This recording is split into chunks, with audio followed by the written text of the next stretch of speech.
Hey everyone, I hope you're all doing well today. This time we are going to be talking about a game that gets way too much crap, Castlevania 2: Simon's Quest.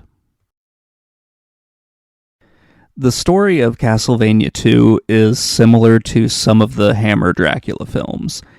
I don't know if it was really inspired by it or if the developers had watched those movies or not, but that was kind of the feeling I got for this one.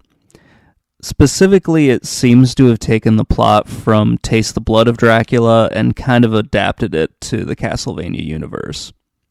Taste the Blood of Dracula was released in 1970, and that movie, as well as this game, are about gathering up parts of Dracula and some of his possessions as well, in an attempt to resurrect the vampire.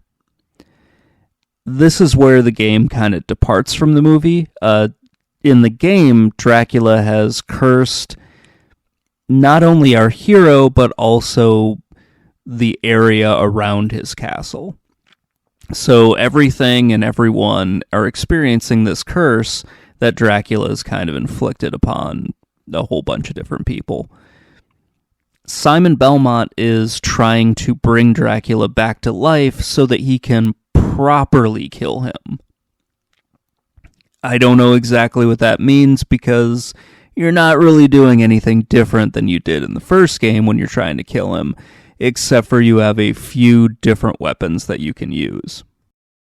Ironically, the Worlds of Power books that were released by Scholastic, they do an excellent job of explaining the game's plot, because the game doesn't do a good job of explaining what's going on at all, mostly because of some stuff I'll talk about later. In the Worlds of Power book, Dracula is trying to return by possessing Simon Belmont. So you have more of a incentive to bring Dracula back to life so that his spirit doesn't take over the body of Simon Belmont. In that one, our hero has to gather all the parts of Dracula, just like the game, and then he can lift the curse. And there's also a little cutout character in there so that the reader can have someone to relate to. Much like many of the Worlds of Power books. They're like, hey, let's grab some kid from the real world, pull him into the video game world, and just go on a fun adventure. The story's pretty simple, but it's actually kind of fun when you think about it. The story actually makes way more sense when you read the outside material for the game, because when you try to follow what's going on, it's just baffling trying to follow what the nonsense that these characters are telling you. There are 3 endings to the game, and it kind of depends on how fast you're able to beat the game. However, the text for those endings seems to have also been messed up. It's a little odd, and it makes me feel like the game was just really rushed during the localization process, and whoever did it really didn't care that much and just wanted to finish. Overall, the story's fine. If it was in the game more, or the text had been better translated, I might have had a better opinion of the story. Castlevania 2 is a side-scrolling adventure game, and it's about as close to an open world as an NES game could muster. It is similar to The Adventures of Link, but it doesn't have that overhead map that Link would have.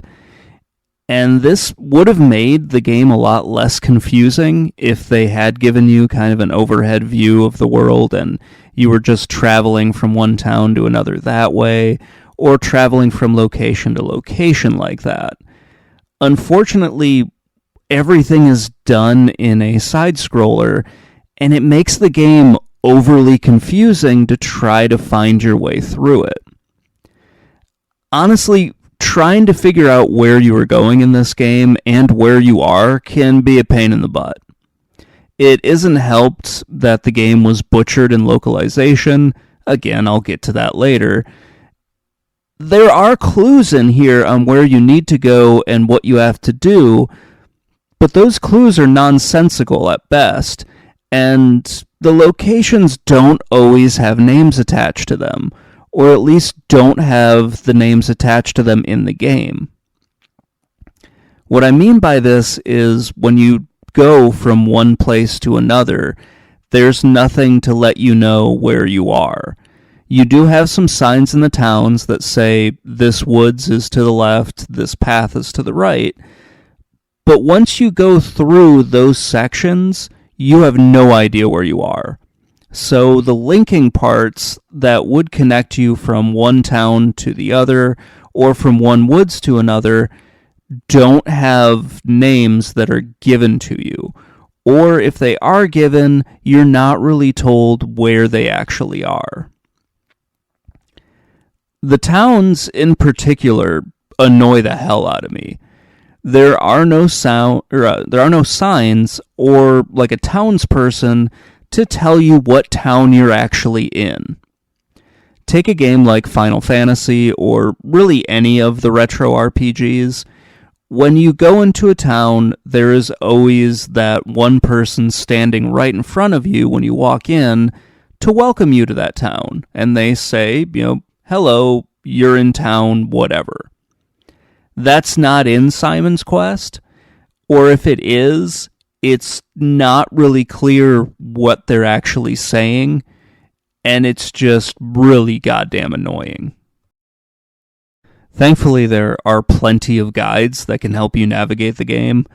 I know there were guides back in the early 90s, and Nintendo Power did cover the game, but you would have had to have been subscribed to Nintendo Power. And contrary to what a lot of people on the internet think, not everyone was subscribed to it. And not everyone had a friend who had beaten this game. There were a lot of other ways that you could have learned how to get through this. But again, not everyone had access to those, like some of the videotapes. And not everyone really knew that those things existed. Now that you have the internet, it's a lot easier to just type in walkthrough for a certain game, and a whole bunch of results will come up.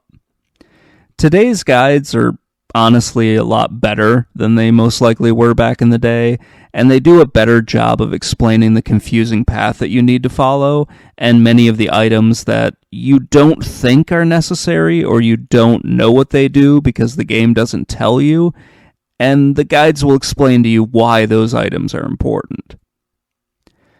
Like other Castlevania games, there are a bunch of items and weapons that you can collect along the way. Some of these are required to beat the game, and others you might not think are needed, or you may be led to believe are just worthless, but they're actually not, and it's really annoying. So the parts of Dracula that you need to collect are his rib, his heart, his nail, his eye, and his ring. These all have like a secondary function, which isn't explained in the game very well. The rib doubles as a shield, but it only works if you're standing still. Dracula's heart is used to tell the ferryman where you want to travel to, which is explained but not in a coherent way in the game.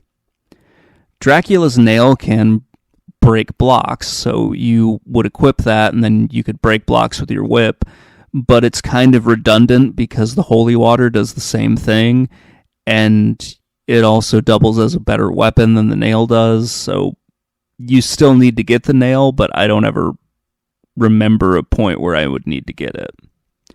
Dracula's eye allows you to see items that are trapped in blocks, but I've never used it.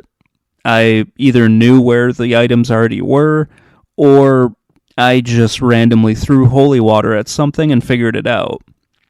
It kind of makes it a little weird. Dracula's ring opens up your path to Dracula.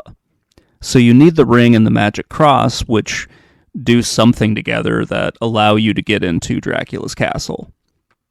That's not really explained in the game, or if it is, it's muddled, and it's located somewhere that I couldn't find. I'm just assuming the translation was terrible, because the translation in this game is always terrible. You pick these items up in a series of mansions that act like the game's dungeon. You also need to buy an oak stake once you get into those mansions. The oak stakes are single-use items. You throw them at an orb, and then one of the items that I mentioned appears. It is explained that you need to throw an oak stake at the orbs, but it doesn't make any sense, like many of the clues in this game. Your weapons and items are either given to you or you're purchasing them from merchants. They can be anywhere, but are normally found in towns. You buy things with hearts, which is confusing as all hell. But it sort of makes sense because hearts were used in the first game as sort of like a way to use some of your items. I'm not sure why they went with hearts, though. It is kind of weird, but I guess it fits with the whole theme that they were going with. So here's a quick list of the sub-weapons that you can get. A dagger, a silver knife, a gold knife, holy water, sacred flame, a diamond, a white crystal, blue crystal, red crystal, laurels, and garlic. Of this list, I'd never used any of the daggers or the knives. The Sacred Flame is an awesome weapon and is probably the best way to defeat Dracula that I know of. The diamond's really cool, but I never used it because I had the Sacred Flame. The diamond just kind of ricochets and is really good when you're in like a corridor or something, and it probably would have been good against Dracula, but again, I just never used it. The white crystal, the blue crystal, and the red crystal are needed in the game, and there are points where you have to use them. There are clues as to what you have to do, but again, like all of the other clues, they don't really make a lot of sense. You get the white crystal, and you use that to get the blue crystal later on. The blue crystal allows you to basically travel underneath a lake to get to one of the mansions, and you need the blue crystal to trade for the red crystal. The red crystal will summon a tornado in one spot to take you to another location where the other mansions are. You also need it to, again, get underneath a lake to get to the last mansion. The laurels give you kind of a temporary invincibility, which helps you get through like a poison swamp, and the garlic you're going to need in order to summon a couple of people at graveyards. It is explained where you need to go in order to summon them, but again, muddled and just kind of annoying as all hell. Some of these act as upgrades, so particularly with your whips, you start out with a leather whip, then you can get the thorn whip, the chain whip, the morning star, and the flame whip. You need to get the morning star in order to get the flame whip later on. That is actually explained in here, and honestly, the only one that you really need to buy is the Morning Star, so you could go through the entire game with just the leather whip if you really wanted to, but I wouldn't regularly recommend that. It makes the game a lot harder if you do it that way. There are only 3 bosses in the game, and that includes Dracula. It's a little surprising that there are so few bosses. I mean, you have 5 dungeons, but only 2 of those dungeons have bosses. I'm not including Dracula's Castle because there's nothing in Dracula's Castle. So, the 2 bosses that you fight are the Grim Reaper and this weird opera mask type thing. You don't really need to fight the Grim Reaper at all. You can just walk past him, as an Angry Video Game Nerd episode showed. If you do fight the Grim Reaper, he drops the gold knife. You don't need the gold knife at all. It's completely optional to get. You don't need it to beat the game. I read that it's very powerful, but again, I never used it. You have to beat the mask. And the mask is just an embarrassingly easy opponent. It drops the magic cross, and you need the magic cross in order to beat the game. It's not really explained why you need the magic cross, so there's a decent chance that you could get to the bridge that leads to Dracula's castle, not have any idea what you're supposed to do, and just kind of be stuck there. Yeah, it's really weird that they don't explain that, but it probably is somewhere in the game, and I either missed it or I found the clue and it didn't make any sense and I just moved on. And then you fight Dracula, and Dracula's another fairly easy boss, but I don't know, I guess I would say the mask is easier, just because you don't have to be as cheap with it, and you can just stand in one spot. Dracula is incredibly easy in this game, but I would say the mask is probably the easier of the two. Like I mentioned in the story, there are 3 endings. These endings will change depending on how fast you beat the game. So if you beat it in 7 days or less, because the game has a day-night cycle, so it keeps track of this, if you beat it in 7 days or less, then you get an ending that basically explains that Simon lives and Dracula maybe is defeated for now. If you beat it between 8 and 14 days, both Simon and Dracula die. If you beat it in 15 or more days, Simon dies and Dracula lives. And the end screens for those don't match up with what the text is telling you. So one of them will look very dark and sad looking, like it's in black and white. And I think that one is supposed to be like the neutral ending. And then the one where Simon dies is very bright and happy, and Simon's standing at the grave, which doesn't make any sense. It's weird. So they messed up the order of the endings, it seems, but yeah, it's just another one of the weird things in this. It does give you some incentive to try to beat the game as fast as possible, so there is some replayability there. I don't know, though. If you really want to go through this, you can, but I wouldn't want to play through it more than once. It is a fun game, but yeah. Overall, the gameplay is a little rough. Simon's Quest is one of those frustrating games that has received a terrible reputation. Some of it is deserved, and some is a little unwarranted. The controls are a little better than the first game, but they're still kind of stiff. The biggest issue is knowing where to go, which is a pretty big issue in the game.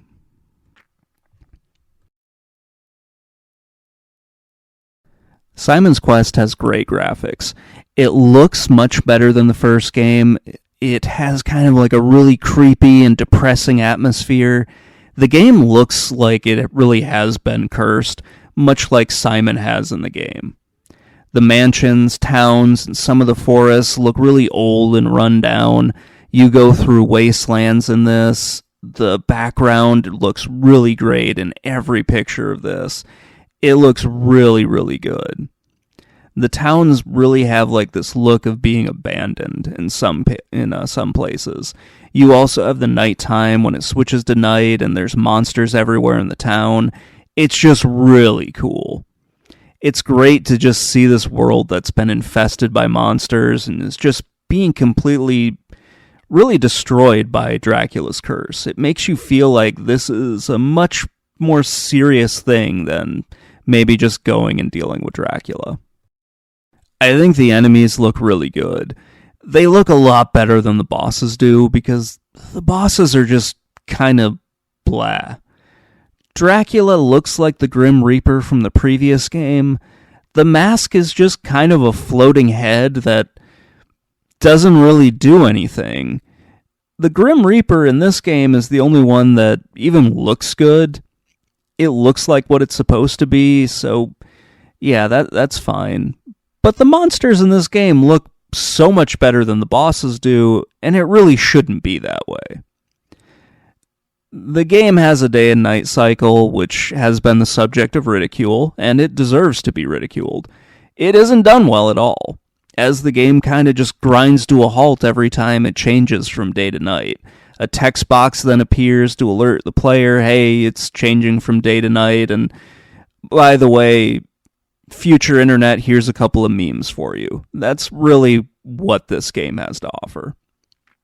When you compare it to something like Friday the 13th, that has a much better day-to-night cycle in it. And it's kind of sad that when I say an LJN published game pulled something off much better than a Konami game, it isn't really the best part of this game. It's really pretty awful. Overall, the graphics are very good. It creates a very creepy atmosphere. I think it's perfect for a game like this, And it works really well for a game to kind of play through on Halloween or during the month of October when everything's supposed to be kind of scary. Even the opening scene looks a little bit like a film strip, and it goes along with just the horror movie vibes that this game is trying to put off. It's one of the creepier looking games on the NES. Probably not the creepiest, but it's definitely really good.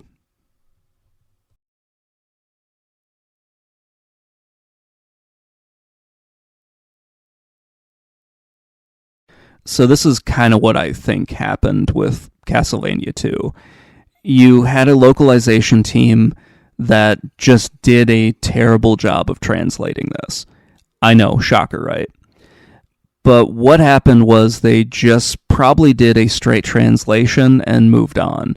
So you had someone who most likely their primary language was Japanese, and then they just knew enough English to get the words translated, and they didn't really think that it needed to be put into a coherent order, or maybe they understood it the way it already was written, because, well, they translated the Japanese to English, that was their job, so then they just kind of moved on.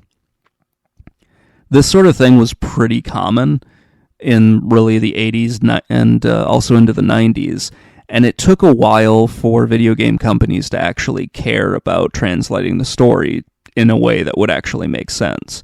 There wasn't a whole lot of quality assurance going on with some of these when they were translated.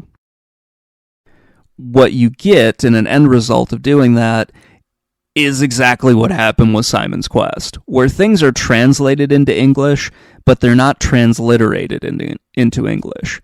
So you have all the right words there, but they don't form coherent sentences. And in some cases, those sentences are spelled wrong, and that makes things even worse. And then you have a 10-year-old Paul who's failing a lot of his spelling bees because he thinks it's spelled prozess instead of possess. Thanks a lot, Konami. Actually, it was my fault, but not really yours. But anyway, that's really what I think happened here. You just didn't have someone that transliterated this correctly. So, yeah, all the clues and everything are here, but because of this bad translation job, it makes it so hard to really read, and none of the clues make any sense, and then you end up with just a kind of a mess of a game that the developers most likely didn't think was going to get ripped apart on the internet 10 to 15 years later. This is really the big thing that made Simon's Quest just be considered a bad game when it really isn't. It is a good game, but because of this horrible translation, it makes it so much harder to figure out what is happening and what's going on.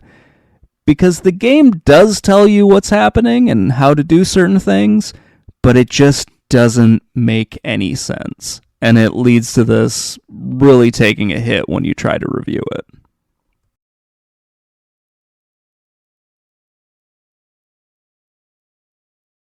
No matter how confusing this game actually is, I like it a lot. Simon's Quest has great graphics for the NES, the gameplay isn't too bad, but you do need a guide to kind of get through it. The music's also pretty good as well. It has some very interesting ideas to it, but what I don't like is just the terrible translation, the fact that you don't have a map, which you desperately need in some cases, and there are just very few boss fights in it. I mean, you have 3 mansions that just don't have a boss at all. Also, having to constantly buy these oak steaks was really sort of annoying. There are other things as well, like getting knocked back is always kind of a pain in the butt. The fact that water kills you is kind of confusing, but I guess it's not holy water, so maybe it's poisoned, I'm guessing, but not as poisonous as the poison swamps, which don't kill you all that fast. I don't know. I have no good excuse for why Simon apparently can't swim, aside from that just makes the game go by a little bit faster. When you lose all of your lives, because you're given 3 lives, you lose all of your hearts as well. So you have to start over with that, and it can lead to a little bit of grinding that you have to do, which can cut down on the number of days that you're out there, and that can change the ending that you get, which is annoying, but it's not anything that just learning to play the game wouldn't solve. So if you play this multiple times, then you'll probably get better and you won't die as often. There are also a lot of weapons in here that just, I don't really see a point to them aside from the fact that they were in the previous game. I'm sure there are people out there that have better strategies than I do on how to defeat the bosses, and they find these weapons a lot more useful, but yeah, I just didn't really see a point to them. I think the translation is probably the biggest dislike in this whole thing, because everything is there to tell you what's going on and how to get through the game, but you can't understand, I would say, probably 80 to 90% of it, which is a pretty big problem.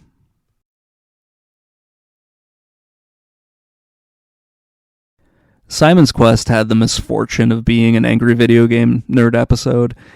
While it does have some serious flaws, I don't think it's as bad as James Rolfe's character made it out to be. It is a very fun game to kind of try and solve on your own, and then get frustrated and move on to a guide, and then try to figure out where you are in that guide, because you probably won't have any idea where you are. So, yeah, I would say either follow the guide right off the beginning, or just try to figure things out on your own and see how far you can actually get. It's not a very long game, so restarting from the beginning is definitely an option. If you get lost, just restart, grab a guide, and then you can get through it in probably like an hour or 2 hours or something like that. It's a fairly short NES game. When people bring up just the cryptic nature of many of the NES games, Simon's Quest should really be used as an example, especially now as most people don't have the manuals anymore. There are more options for, games to play now, so you probably don't have to be stuck with this one. You don't have to worry about renting a bad game anymore and just having to deal with that game over the weekend, or getting a birthday present and having to play that because you don't really have anything else. This game feels like it was an experiment by Konami to try to, make a sequel that was a little bit different from the first game. Other franchises did this as well, and would then return to kind of a more familiar formula for the rest of the series. Simon's Quest is a good game. It just has several pretty big flaws to it. I really like it despite its cryptic gameplay, but I like a lot of the NES games because of their cryptic gameplay. Anyway, that's going to wrap things up. I could keep talking, but I would just be saying the same thing over and over again. So let me know what you think in the comments below. If you played this as a kid and you were able to figure out what you needed to do, please let me know that as well, because it's just kind of a cool thing to learn what other people did in NES games. Anyway, leave a comment below and let me know what you think. I will talk to you all later. Bye.